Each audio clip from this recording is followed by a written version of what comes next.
Warriors just cannot shake the injury bug this season. KD twisting his ankle, Sean Livingston spraining his. Durant does say he'll play in Game 4. But Stephen A., it's a man down again for this squad. How big of a deal is this injury to KD? It's a big deal. It's a big deal from this perspective. I'm starting to lose faith in the Warriors. I'll be the first to admit it, Max. I have to confess this. Okay. It has nothing to do with their play.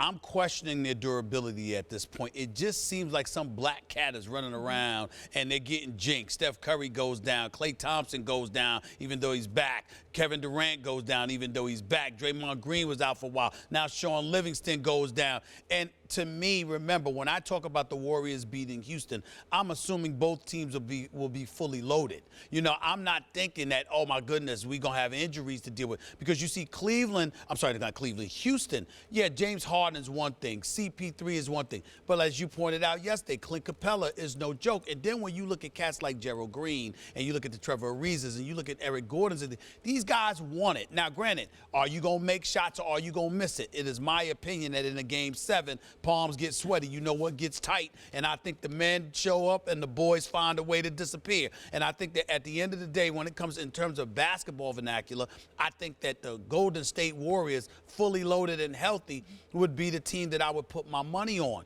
The flip side to it, though, is that Houston is rolling. And Houston seems vibrant, energetic, and durable. Yeah.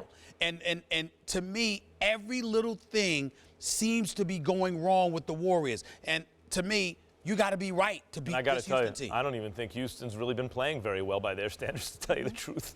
Houston doesn't lose, in case people haven't noticed all season. They made me a believer when I looked up and realized, I say every day, when they are healthy, they are essentially undefeated on the season when healthy. Think about that. Now you got to beat them 4 times in 7 games. I didn't think the Warriors were going to do it anyway. But I'm not worried about this Kevin Durant injury, Stephen A., because Kerr's reaction tells you what you need to know. They don't seem too concerned about it. A rolled ankle, okay, it happens. I'm not worried about that.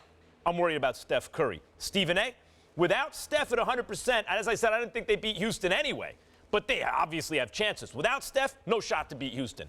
But I got worse news for you, Stephen A. Without Steph, they're in trouble in the second round.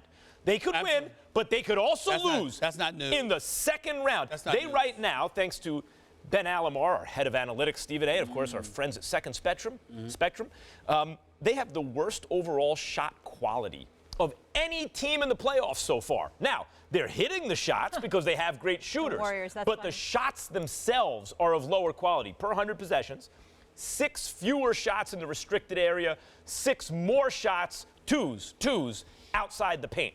What do you not want to do in the modern NBA? Take long twos, right? They're winning. Unless you're the Warriors.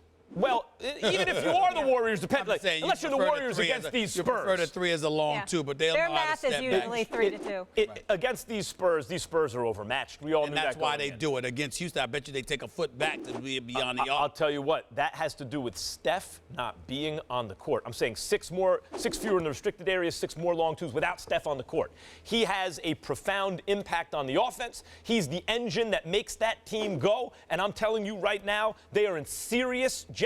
Not because of KD's ankle. He'll be fine, it seems to me. They are in serious jeopardy of getting knocked out in the second round without Steph Curry. Especially the way these Pelicans are looking. I don't think it's deniable. I mean, they're strict and conditioning coach, whoever it is. I mean, all of these guys are skinny.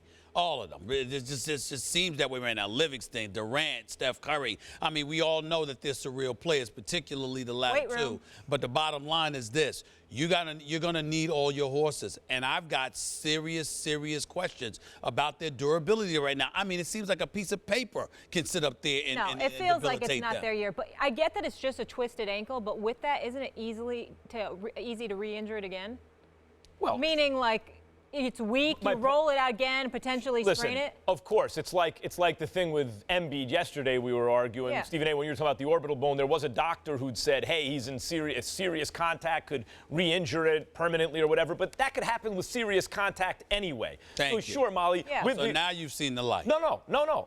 He was ready to go. That's why they played him. What I'm saying is, of course, he could re-roll it. But what I'm doing is taking my cues, just like in the Embiid situation. I take my cues from the people closest to the situation. When the Sixers were being really cautious with Embiid, I thought, wait a minute, this is maybe a little more serious than people say. From Steve Kerr's response, I'm not that worried. He did not seem to be sweating it hard after the game.